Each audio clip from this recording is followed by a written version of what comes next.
So the groundwork for Chitta cleanse, we have to establish some values that we all agree to follow in order for this Chitta cleanse process to actually be effective and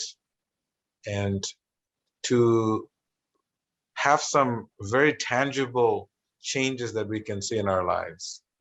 So as we had mentioned, our first value in our Chitta cleanse is it is a space of absolute no judgment. And the reason why we want this value, that everyone has to accept that if we are here to do Chitta cleanse, we have to be this space, and whatever goes on in this space, it is absolutely, completely free from any judgment of anyone, regardless of what they say, what their belief system is, their color of their skin, their religious backgrounds. And someone asked me, what if they're, someone confesses to me that they are murderers? Should I keep that in, should I,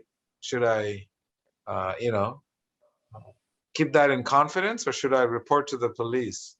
I have never had any murderers or any such things like that come out of a Chitta cleanse, but I had no answers for this person. No answers for this person, because we have never encountered that.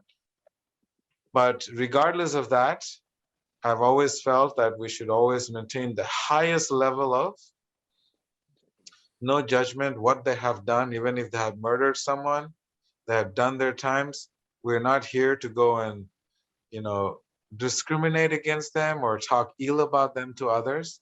And we do not judge them based on what they have done in the past.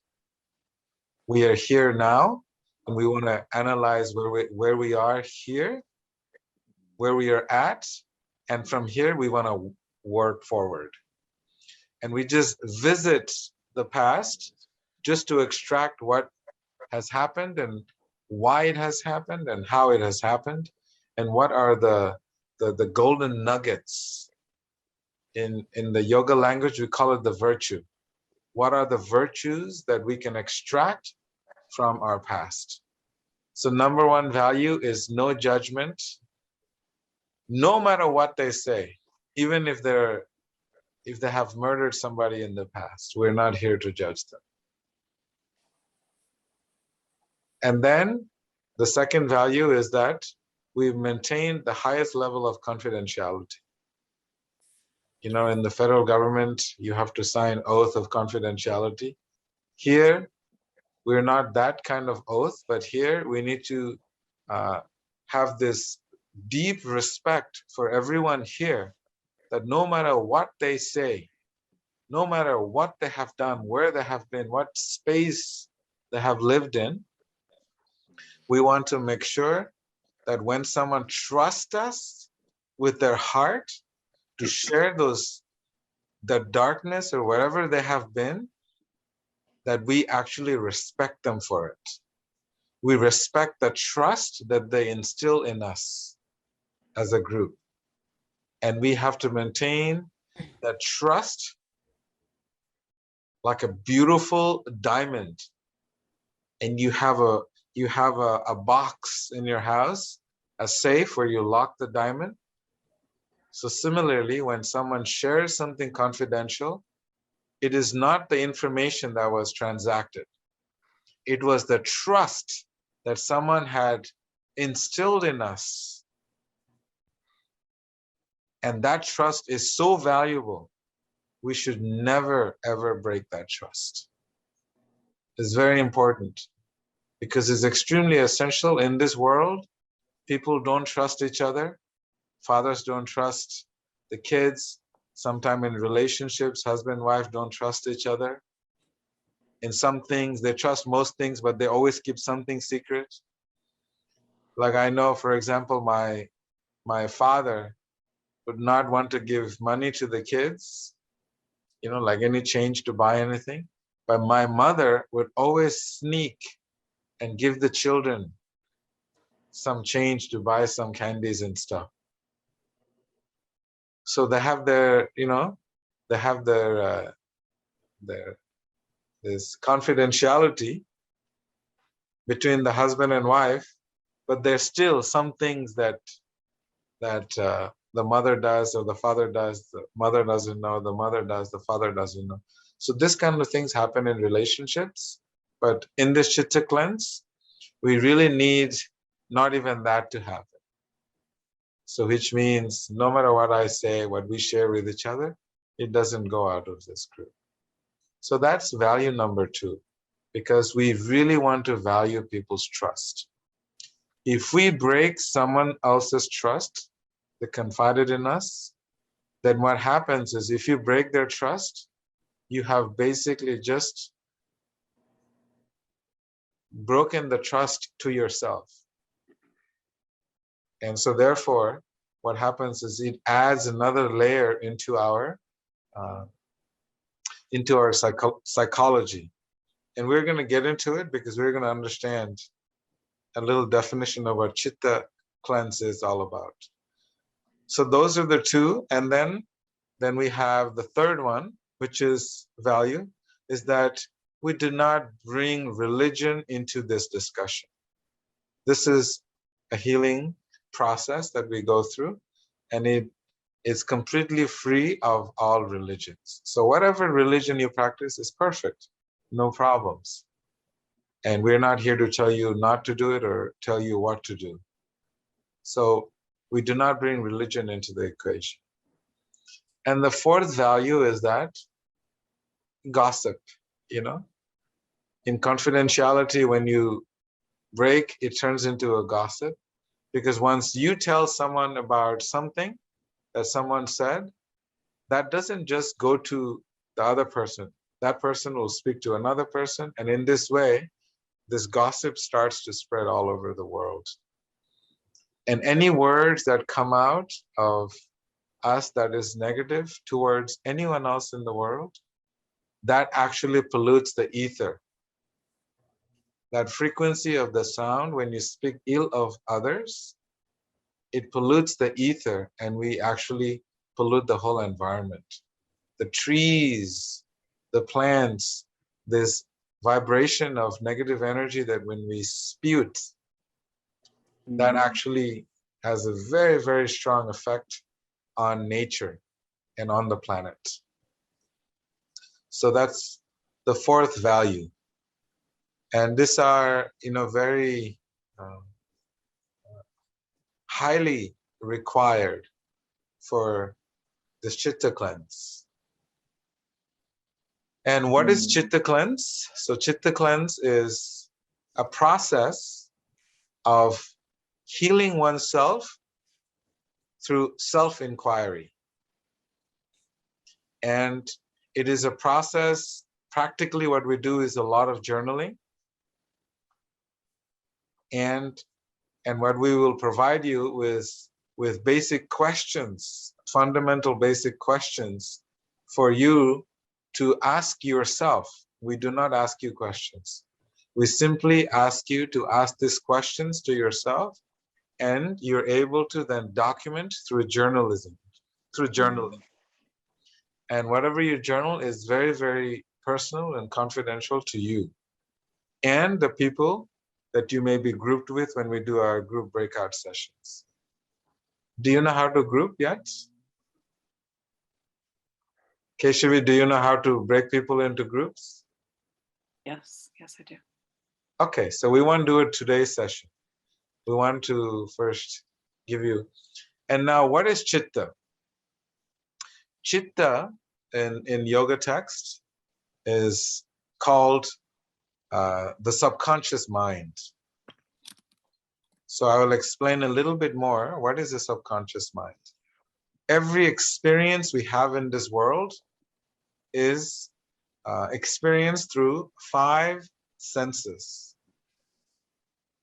And that is through hearing. You hear someone, or you saw something,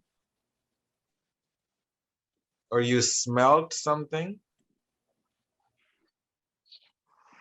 or you touch something or someone touched you, something to do with touch, and then something to do with taste. So these are called the Pancha Indriyas in Sanskrit and yoga texts. Pancha means five, Pancha, Pancha, and Jnana means knowledge or information. Pancha Jnana, Indriya means senses or a faculty. So all our experiences, all our traumas, both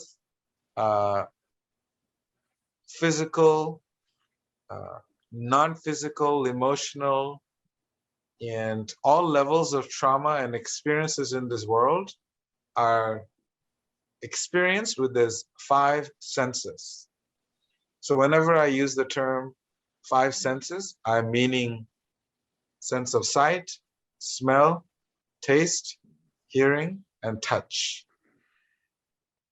So this is how trauma comes in. This is how experience comes into life. And through those five senses, the information is gathered and an emotion is created within us. For example, if you watch a shooting somewhere, so what happened was you observed it with your eyes, you heard the screaming, and you felt it on your skin because it sends shivers through your spine, so you feel it on your skin. So you heard it through the ears, you saw it with your eyes, and you felt it on your skin. And if you're close enough, sometimes you can even smell the violence, the gunpowder, the gunshots. So basically, four senses were involved in that one incident. And when you experience such a thing, that information gets stored in the mind. Mind tries to absorb it, and it cannot reconcile what happens. Why did that person get shot? Where did they get the gun from? What is this gun? What is that loud noise? So all of this information from one incident in our life, when it is not able to be fully processed, most incidences in our lives are not fully processed. So when information is not fully processed, then what happens? It goes into a place called the Chitta. And that's why it's called the Chitta cleanse. So it's called the subconscious mind.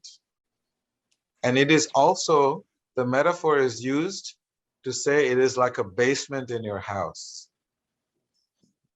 You have kids or you have parents who will put everything in storage, and they will get all the toys and the little things that you use, the gloves, the hats, because there's an emotional attachment to those things. And you put it in a basement and you keep storing it and you keep storing it. And things that were first used, the first pair of socks that the little baby used, and the mother has an emotional attachment to those socks because there are little bunnies on them or whatever it is. They're rolled, put in a box, and they're put in a storage. Life has moved on, and we're now 60, 70 years old, or someone, whatever age we are. All these things are stored in the basement. And one day we were thinking, oh, I remember when Deb was 5 years old, she was so cute and she had snow boots. And all of a sudden the mother goes, oh, and then you go into reminisce those old times, and then she wants to find those snow boots. Now, if she wants to go inside and find those snow boots of Deb at the age of 5, she's going to have to go through a lot of boxes. And she's going to have to open up a lot of suitcases, unpack a lot of bags. And eventually, she may find those boots. And then she'll hold on to these boots and she'll think of how my little dad, and then she'll live that life. So what basically happens in our life is exactly the same. Every experience in our life, when it is not processed, then it is put in a box and it is shoved down in a place which is called the Chitta. And imagine on an average day, a person has 80,000 up to about 80,000 thoughts. And an experience, a person average experience 36 to 48 different solid emotions of experiences in human interactions and interactions with nature. Those are like big chunks of experiences that you have, the emotions that come to you. And when they're not processed, they get continuously shoved into a place called the basement. So Chitta is the basement of our lives. And we accumulate information over decades that are not resolved. For example, when I was a young monk, one of the teachers, they slapped me so hard. He is from England. He was a big guy. And he slapped, I was only maybe like 7 or 8. And I barely remember when he slapped me because me and another student, we were arguing about something. So he called both of us and he slapped us. That was our punishment. And I remember I was so scared of the slap because the words that he used before he slapped, that I actually started peeing in my monk underwears. And I was 8 years old. Just the fear of him saying before he even slapped. And then when he slapped, I was completely shocked that this person that I trusted so much had caused me this experience. And this happens in everyone's life, right? Different experiences that are not, you cannot comprehend because you cannot compute. Someone you trusted, that person has now taken that trust out of your mind. You cannot trust this person anymore. So that emotion gets lodged into my chitta. Like, why did he do this? Now I do not trust him anymore. Then I start questioning, should I not trust all the teachers? And then I start to think, because anyone that looks like him, I do not trust. Anyone that dresses like him, I do not trust. Anyone that smells like him, I do not trust. Anyone that sounds like him, I do not trust. So I basically took that one emotion because I didn't process it. I had put layers and layers and layers and layers of covering on how I'm going to process that.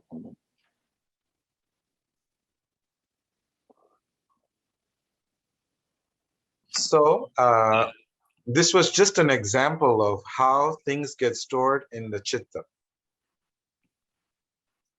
And what we're going to learn is how to take those big boxes out of our basement and make way so that the basement, which the light has been turned off. Most of the times we turn off the light in the basement. Why? Because we don't want to deal with it. When we don't want to deal with something, it's turning off the light in the basement.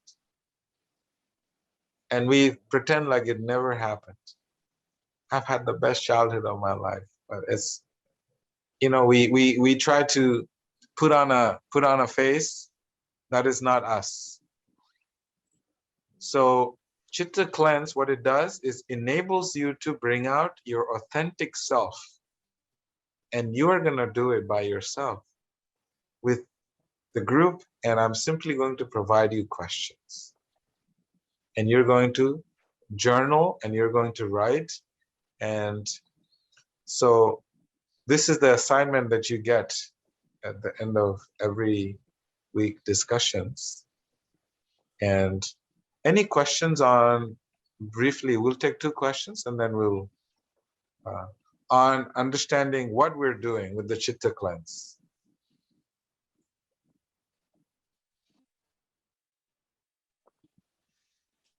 Okay, so it's all clear then? It gets extremely deep. That is one of the reasons we really, really want you to continue to attend. Because what happens is when certain emotions come out and you don't have an explanation and a group to guide you and navigate you, then what happens is all of a sudden you have, say, for example, the emotion of self-worth comes out of you and you don't feel worthy. And you suddenly pull away from the group, then what happens is you're going to be dealing with that emotion by yourself. And when you're alone dealing with something you don't know how to deal with, then it becomes very, very difficult. You can actually go back into some old habits that you have given up. For example, you can start drinking again. Because all of a sudden this emotion comes up and pops up because you haven't dealt with, and now we're trying to deal with it. Then it's too much for you, and then you'll start trying to distract it or suppress it again through, most people use different kind of stimulants to suppress and put it back in the basement. So that is what we want to avoid. So which means that we need to see you every week for this 1 hour, so that when you sit with the group, we always are going to do analysis of our emotions, and we're going to see the patterns throughout our life. And we're going to bring you to now. How did you get here? How did you get here? And to know how you got here, we will be visiting the past. We're going to open up the dark room in the basement, and we're going to turn on the light. And this is why it gets a little difficult. That's why we have to stick together. So when we turn the light on, we cannot empty out the basement by ourselves. There's too many boxes. That's why they have, there's 2 guys in a truck, this company. You always need people and tools to help you move stuff out of your basement. And one of the biggest emotions that we're going to deal with first is the element of fear. It is considered to be one of the most the prominent functional emotion that we all live in is the element of fear. The reason we are not free today is because we are afraid of freedom. The reason we do not feel love in our heart is because we are afraid of love. So we're going to address this. How you can feel true love within yourself. You do not need someone else to compensate for the love that you feel you're lacking within your heart. So we're going to remove the fear of love, the fear of freedom, and the fear to live. And so that will be the first emotion that we're going to deal with. And within that big emotion of fear, there's going to be many, many, many sub-emotions. So the first one we want you to write about and journal about. And it's very, very important. The more details you put in the journal, the better it is that you can remember. You want to see what you remember, the smell, the sight, the sound. What did it taste like in your mouth when you got slapped in the face? What did it feel like on your skin? So we need like all the details about every incident of fear that you have experienced. So the first emotion is, this is the assignment for this week, is you're going to write about fear.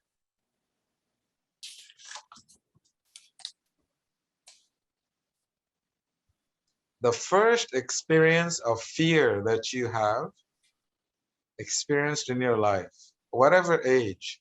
Some people can remember the fear in the womb.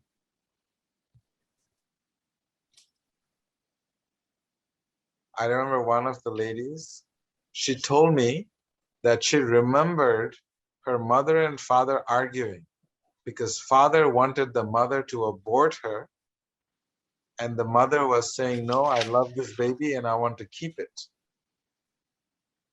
And this girl remembers very clearly, vividly, when I simply, of course, this is doing it online. It's not as powerful as doing it in person because we use music to get you to see how deep you can dig into your chitta to know the first experience of fear.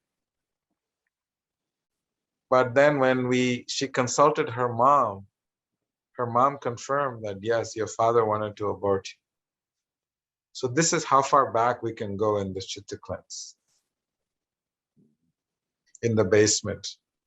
So therefore, we want to write the first experience of fear, but we want the details, a long essay of details. What did you smell? What did you see? What did you hear? What were the words used? What did it feel like on your skin when you saw something you're not supposed to see? So the first experience of fear, and that is the first assignment. And I think we'll give you 3 assignments. And the second experience of fear is in your adulthood, in your teenage years.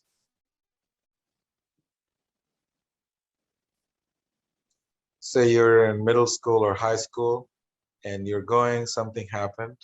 Second experience of fear.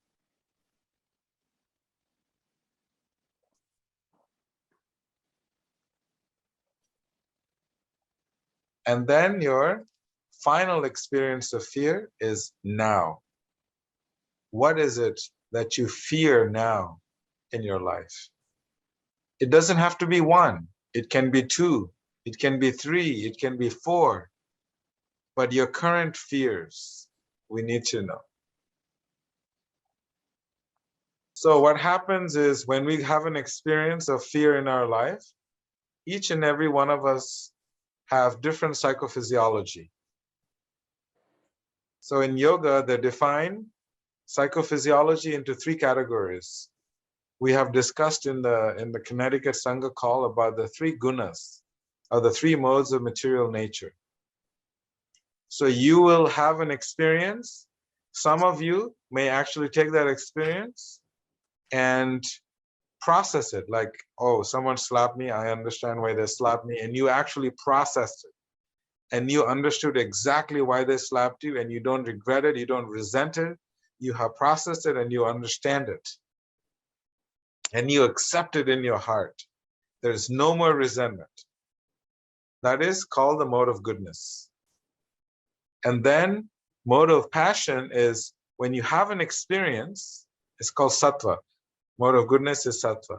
In the mode of passion or rajas, what happens is you have that experience, but because it didn't make any sense to you, so there comes an anger and rage. And you are like, this is completely nonsense. I don't buy it. I don't accept it. And, so you have rage that builds up. So this is called rajas. And in the tamas section, when you have an experience, you cannot process it and you cannot be angry because you're helpless in this situation. You're only 6 years old and you're helpless. You can't hold, you can't act out because it's constantly getting smashed. So you just beat yourself down because someone has told you that you're useless, you're not good enough, and yada, yada, yada. So they beat you down so bad that you're laying in the mode of ignorance or tamas. So these are the 3 gunas that are very, very prevalent in how we deal with our emotions. And in addition to that, each and every one of us have different psychophysiology. Someone is very intellectual class, they will intellectually try to make sense of everything. And there's another group of people, they're called the Kshatriyas. They're psychology of people. They will see an event and they will try to provide justice and fight back. And there's another category, psychology of people. In yoga, we understand they're called the Vaishyas. They will take that incident and they will try to make sense of it. And they will try to see how to monetize that incident. You will be surprised that people who are trauma, they will monetize their trauma.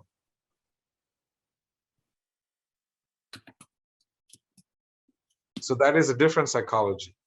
And then there's another psychology who are called the Shudras. These are the 4 different categories of psychophysiology that people have in this world in yoga descriptions. And then the 4th one is called the Shudras. They just take all their suffering and they just swallow it in and swallow it in, and they start getting into really, really different kinds of stimulants to suppress it, push it down, and push it down.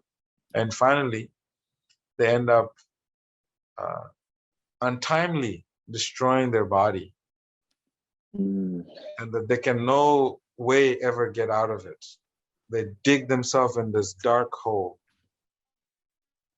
So what we're trying to do is we're going to pull all the 4 psychophysiologies from the base, from the bottom up. We're going to dig it all out. So there's no darkness. We want to light up the whole room, the whole basement, your whole subconsciousness.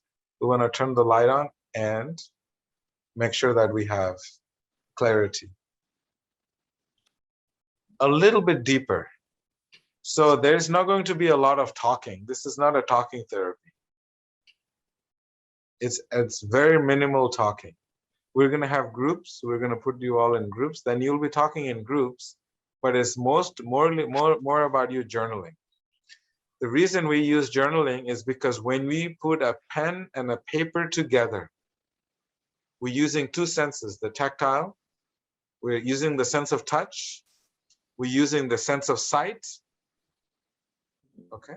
We're using 2 senses, and we're using the mind, and 2 senses in processing our traumas. And when we just talk, is only 1 sense. So we're going to use all the 5 senses that gave us this trauma, and we're going to use all 5 of them to find the virtue in the traumas, in our experiences in life, and extract the virtue out of it. So that is why we use a lot of journaling, because you are going to be able to see exactly in black and white for yourself what that first element of fear, what that smelled like. What did the room smell like? What did you taste in your mouth? Did you taste this, anger, hatred? Those emotions they secrete a certain flavor out of your body into your mouth. When you're angry, certain organs in your body are stimulated, and it gives you a certain taste in your mouth.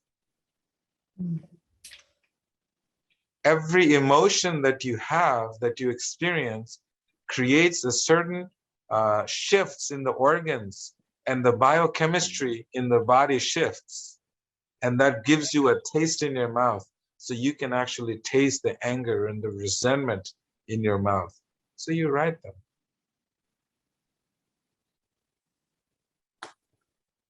So this is the process that we use. It's very important because all the senses are involved, and that is how we deal with it. Not just talk about it and it's not over. Talking doesn't make it over.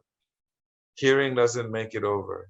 We need to be able to go deep into it and put it in black and white. So we